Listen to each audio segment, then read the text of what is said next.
penentu hari proklamasi. Siapa? Al-Habib Ali bin Abdul Rahman Al-Habsyi Kuitang. Bendera merah putih, siapa yang memberikan instruksi kepada Bung Karno untuk membuat bendera merah putih sebagai bendera Indonesia? Itu adalah fatwa Al-Habib Idrus bin Salim Al-Jufri Palu Al-Khairat. Garuda Pancasila itu adalah hasil karya seorang Habib Sultan Hamid II, marganya Al-Qadri.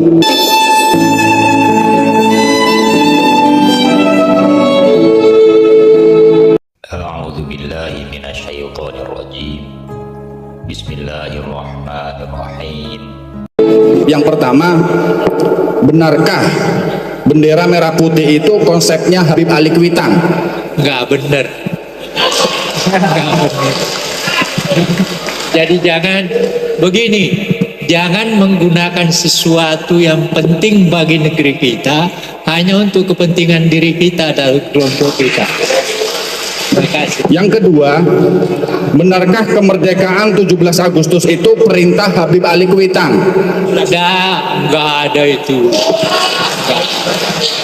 Itu justru antara tanggal 15 sampai tanggal 16 terjadi persoalan di antara pemimpin kita. Itu menyebabkan maka pada tanggal 17 Agustus kemerdekaan itu diadakan. Dan itu adalah kemerdekaan bangsa.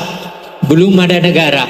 Besoknya baru ada negara, yaitu tanggal 18 Agustus. Seperti itu. Terima kasih. Dan yang ketiga, benarkah lambang burung Garuda karya Habib Hamid Al-Ghazali? Pertanyaan itu sebenarnya pertanyaan yang sederhana jawabnya. Jadi ketika itu diperlukan lambang negara, lalu dibentuk panitia. Panitianya, ketuanya Ki Hajar Dewantara. Lalu anggota panitianya ada Yamin, ada Sultan Hamid. Nah, lalu ada dua dari sekian banyak bahan yang masuk, dua yang diterima, Sultan Hamid sama Yamin. Tapi kemudian setelah dilihat bahwa Yamin sedikit ada kecenderungan ke Jepangan, maka kemudian diterima Sultan Hamid. Tetapi ada tetapinya, diterima, tetapi begitu Bung Karno melihat, maka dia melihat berbagai hal yang kurang tepat. Maka dia panggil seorang seniman namanya Dullah. Lalu dia katakan, Dullah, perbaiki itu. Maka diperbaiki. Jadi yang kita lihat sekarang itu bukan asli dari Sultan Hamid, tetapi itu adalah perbaikan dari kehendak Presiden Soekarno yang ditugaskan kepada seorang seniman yang bernama Dullah. Faktanya seperti itu. Itu yang pertama. Yang kedua, saya menolak Sultan Hamid sebagai pahlawan nasional karena pada tahun 1947 pangkatnya dinaikkan dari kolonel menjadi mayor jenderal di negeri Belanda.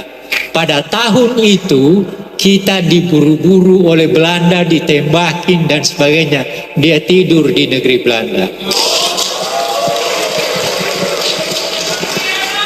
Terima kasih, itu jawaban saya. Bendera merah putih? Ya, yang bendera, kenapa benderanya? Lambang burung Garuda,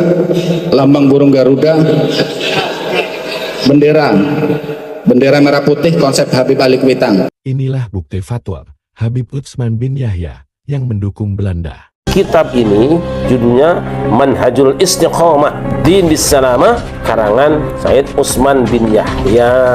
Tentang tuduhan bahwa Utsman bin Yahya itu adalah antek Belanda dan mengeluarkan fatwa haram berjihad melawan Belanda, ini memang saya ketemukan di halaman 22.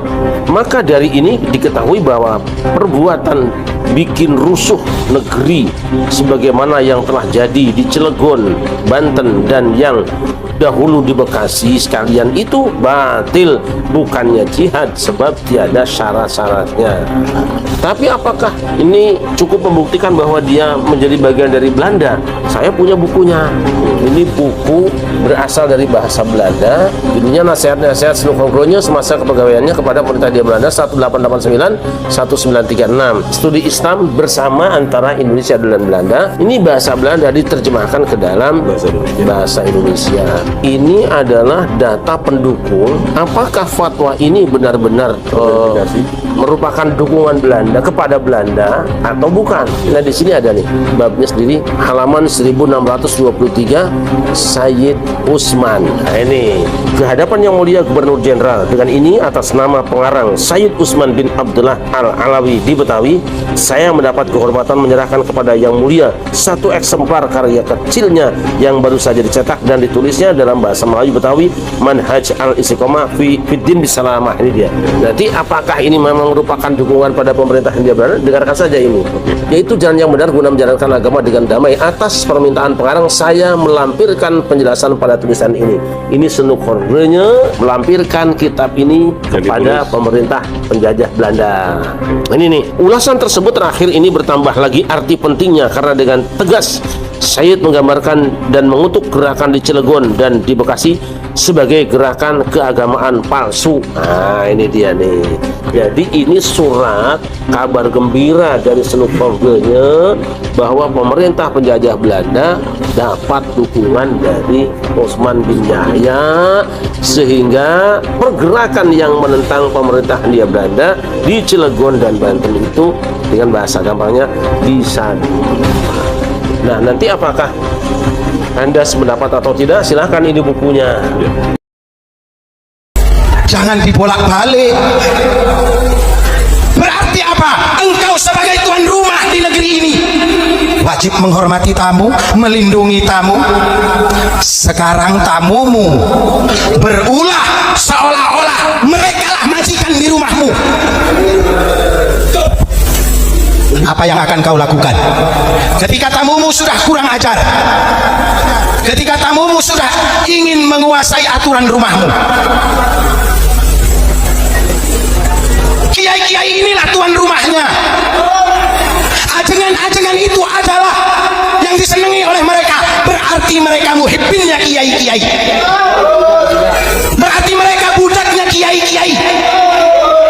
Jangan orang Jawa, orang Aceh, orang Kalimantan, jangan orang Sulawesi yang jadi budak. Mereka yang senantiasa mengkritik pemerintah. Lawang mereka di sini bukan negara mereka kok.